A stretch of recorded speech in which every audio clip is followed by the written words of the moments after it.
Y'all enjoyed my tale before about how I almost dropped out of veterinary school, so here's another one.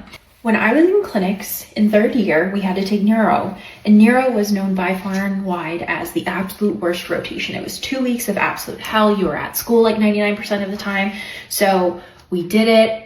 I got past it my third year. I was like, we're done, we're good, we're moving on. They talked to us about our fourth year curriculum, and they go, so we've made some adjustments and we've decided to put neuro as fourth year. And we were all like, that's funny. And they were like, you're all gonna have to repeat neurology. This is what neurology was like. You'd get there at 5 a.m. so that you could take care of these patients so that when they were all ready to go by 8 a.m. You would do rounds, you would have to sit through all this stuff all day. And then when it got to be the evening, that's when you did like the MRIs. And you, at the time, the vet school didn't have its own MRI machine. You had to go to another facility that was like kind of on the outskirts of town. And it was a human facility, and you had to wait for all the human appointments to be done. And then the dogs would go last. So you would just sit around waiting. And so at 5 p.m., you would start all of your MRIs for the day. Then you would finish up around 8 p.m. And that's when an RDVM would call and be like, hey, I'm sending you a dog that needs emergency back surgery. By the way, we're 3 hours away. So then you would be up until 2 a.m. doing this back surgery, and then you would have to come back at 5 a.m. to take care of all of your patients again. Fourth year, I have neuro during Christmas and New Year's. Picture this. It's a few days before Christmas. I have just taken the Navli like 2 or 3 weeks prior. I have a raging sinus infection. I had an allergic reaction to my sinus infection medications.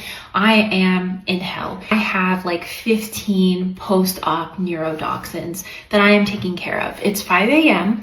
and I have them all outside because I decide that I'm gonna put them all in their wheelchairs and take them all out at once. Now, the thing with these dogs is you usually need to express their bladder in order to get them to urinate. Let me tell you, this was a time when neuro was almost exclusively dachshunds. Dachshunds, not notoriously kind creatures. So I'm out there trying to express these dogs' bladders in their little wheelchairs, and they are turning around like little land sharks trying to just chew me to pieces, no matter how much pain meds or Bethanacol or whatever that they're on. It's freezing cold. One thing about me is I don't do cold. I don't do snow. I applied to the schools I applied to because they allegedly didn't snow. It snowed every year I was in Mississippi. I'm losing it, and then it starts to snow. For whatever reason, that was it. I sat down on the ground, and these dachshunds, now that I'm sitting on the ground, are like, I'm trying to like eat me. I'm trying to like amp myself up to finish this day. The ICU technician comes out to do her like 80th smoke break, takes one look at me, goes, and goes back inside. Yeah, that's when I was really contemplating like, what am I doing with my life? Why did I decide to do this?